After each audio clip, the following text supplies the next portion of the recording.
हमने माँ काली की बहुत कहानियाँ सुनी और अक्सर लोग माँ काली को देखकर डर जाते हैं या उनकी कहानियों से उनका एक डरावना स्वरूप अपने मन में बसा लेते हैं। क्या हमें सच में माँ काली से डरना चाहिए?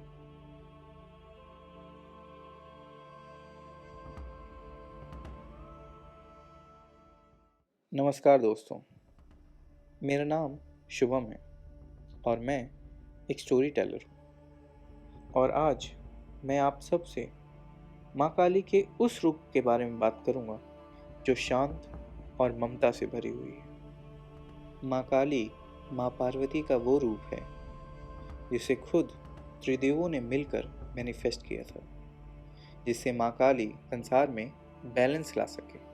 दरअसल Maa Kali is the creator of balance. माँ काली सारी फेमिनाइन डिवाइन का एक रूप है। फेमिनाइन डिवाइन जैसे माँ लक्ष्मी, माँ सरस्वती और माँ पार्वती। माँ काली मस्कुलाइन और फेमिनाइन एनर्जी का बैलेंस है। वो नेचर में बैलेंस बना कर रखती है और यूनिवर्स को भी बैलेंस रखती है। दरअसल जब हम मैस्कुलाइन और फेमिनाइन एनर्जी के बारे में सुनते हैं तो हमें अक्सर महिला या पुरुष मतलब मेल और फीमेल जेंडर समझते हैं, बट ऐसा नहीं है। मस्कुलाइन एनर्जी और फेमिनाइन एनर्जी बिल्कुल ही अपने बायोलॉजिकल नेम से अलग है। मस्कुलाइन एनर्जी वो है जो फ्री है, प्रेजेंट है, स्टेबल है, creative, protective, confident, silent, strong और डेडिकेटेड है। मतलब जो भी हमारे माइंड से नहीं निकला हुआ है।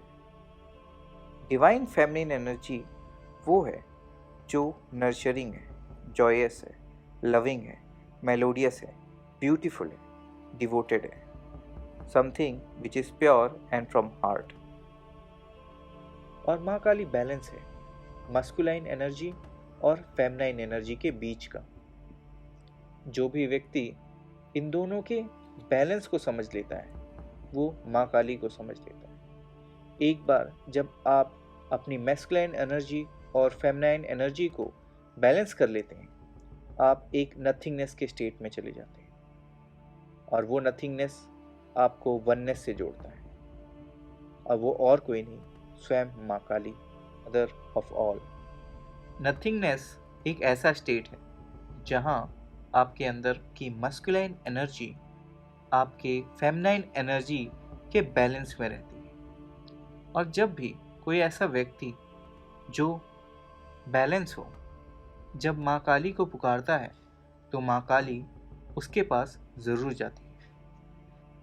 ऐसे एक व्यक्ति हैं जिनका नाम है स्वामी रामकृष्ण परमहंस। कहा जाता है स्वामी रामकृष्ण को माँ काली के साक्षात दर्शन होते थे। स्वयं माँ काली उनके पास आती थी, बैठती थी, बातें करती थी और तो और स्वामी जी के हाथों से खाना भी खाती थी। और ये इस बात का प्रूफ है कि जब भी माँ काली को किसी ने श्रद्धापूर्वक बुलाया है वो उनसे मिलने ज़रूर गई है। कि ये कहानी हमें माँ के दयालु रूप के बारे में बताती है। कैसे जगत की पालनहार माता अपने भक्तों के प्रेम में एक छोटी सी बच्ची के रूप में दर्शन देती है। अपने बच्चों से इतना प्यार सिर्फ माता ही कर सकती है। इस प्यार का एक और रूप है जिसे माँ तारा के नाम से जाना जाता है। माँ तारा नेचर में है, नेचर के कण कण में है और इस सब का, इस पृथ्वी का, यहाँ रहने वाले मनुष्यों का देखभाल करती है। माँ तारा अपने भक्तों को किसी भी प्रॉब्लम में नहीं देख सकती।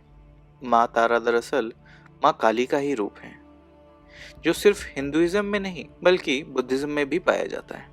इससे हमें ये पता चलता है कि अगर हमें माँ काली को जानना है तो इन रिलीजन बाउंड्रीज से आगे बढ़ के देखना होगा।